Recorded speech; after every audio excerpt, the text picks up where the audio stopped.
Viewers আসসালামু আলাইকুম, আমি মোহাম্মদ আজিজ। এই ভিডিওটি বেশি বেশি করে শেয়ার করুন বন্ধুরা, যাতে টুম্পা দিদিভাইয়ের কাছে অবশ্যই যাই। ও আমরাকে একটাই কথা শুধু বারবার ব্র্যান্ডিং করছে, আমরা জেহাদি, ওরা ওরা হচ্ছে সনাতনী। হচ্ছে আমরা একটাই কথা বলতে চাই, যে ধর্মকে নিয়ে ব্যবসা করে সেই হলো জেহাদি, আমরা জেহাদি না। এই ভিডিওটা বেশি বেশি করে শেয়ার করুন, যাতে অবশ্যই টুম্পা দিদিভাইয়ের কাছে এই ভিডিওটি অবশ্যই দেখুন বন্ধুরা। আপনাদের দেখুন ভিডিওটি কী বলছে ওরা। আমি বড়মার মন্দিরে দাঁড়িয়ে বলছি, এই মন্দির একটা ব্যবসায় পরিণত হয়েছে।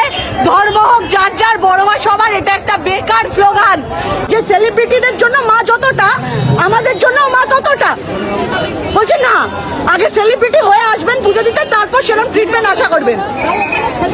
একটা মানুষ গাড়ি পুজো দিতে এসেছে, বলছে মায়ের একটা মালা দেবে, গাড়িতে চড়াবো। বলছে পারবো না, বলছে পারবো না।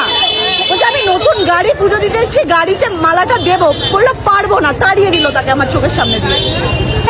সেলিব্রিটিদের ব্যাপার আলাদা, সাধারণ মানুষের জন্য এগুলো অ্যালাউড নয়। চৌরাস্তা থেকে আসছি আমি, বেহালা চৌরাস্তা থেকে আসছি।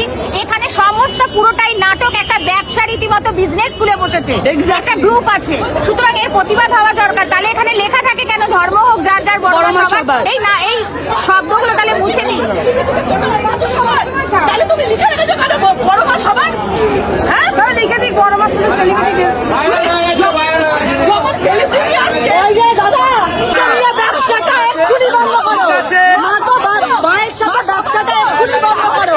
হ্যাঁ, অস্বস্তিকর একটা কয়েকটা মনে। এখানে একটা ব্যবসা চলছে, এখানে যারা পুজো দিতে আসছেন বড়মার কাছে তো পুজো যাবেই না। এখানে ডিরেক্ট ওপেন বলা হচ্ছে যে সেলিব্রিটিদের ব্যাপার আলাদা, সাধারণ মানুষের ব্যাপার আলাদা। আর এখানে কয়েকটা অশিক্ষিত মানুষ আছে, যাদেরকে মনে হয় ভাড়া করে রেখে দিয়েছে এইগুলো করার জন্য। এক্স্যাক্টলি, তাদের পেটে না কোনো শিক্ষা আছে না কিছু আছে। আমি পেরেছি তো, বলা হয়েছে যে আপনারা পুজো দিচ্ছেন, সাধারণ মানুষের মতো দেবেন। সেলিব্রিটিরা যেভাবে পুজো দেয়, যেভাবে ফটো তোলে, সেভাবে এক্সপেক্ট করবেন না। আপনারা সাধারণ মানুষ, সাধারণ মানুষের মতো থাকবেন।